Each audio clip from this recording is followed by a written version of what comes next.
এক ছিল ছোট্ট এক গ্রাম। গ্রামের এক কোণে থাকতেন দয়ালু এক বুড়িমা। তার মাথায় সাদা চুল, গায়ে সাদা শাড়ি আর চোখে মমতায় ভরা চাহনি। গ্রামের সবাই তাকে আমাদের বুড়িমা বলেই ডাকত। বুড়িমার খুব শখ ছিল গ্রামের ছেলেমেয়েদের গল্প শোনানো। প্রতিদিন বিকেলে তিনি গ্রামের বটগাছের নিচে বসতেন।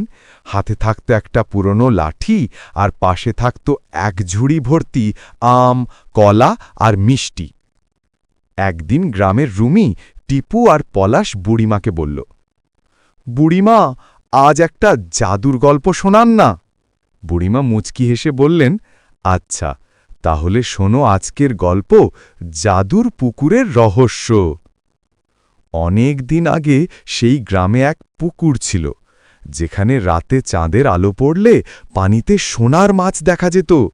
বলা হতো যে এই মাছকে ভালোবাসা দিয়ে ছোঁবে তার মনোবাসনা পূরণ হবে। একদিন গ্রামের লোভী ব্যবসায়ী চাইল সেই মাছটা ধরে বিক্রি করবে। সে জাল ফেলে মাছ ধরতে গেল, কিন্তু যতবার জাল ফেলল ততবার জাল ছিঁড়ে গেল।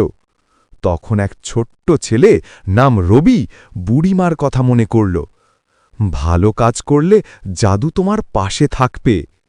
রবি পুকুরে গিয়ে মাছটাকে বলল, আমি তোমাকে ধরব না, তুমি এখানে নিরাপদে থাকো।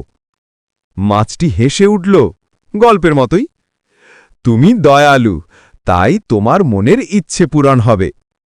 তারপর রবি দেখল তার ঘরে ফলমূল আর ধান ভরে গেছে। সবাই অবাক, কিন্তু বুড়িমা হাসলেন। দেখলে বাচ্চারা, ভালো কাজের ফল সবসময় মিষ্টি হয়।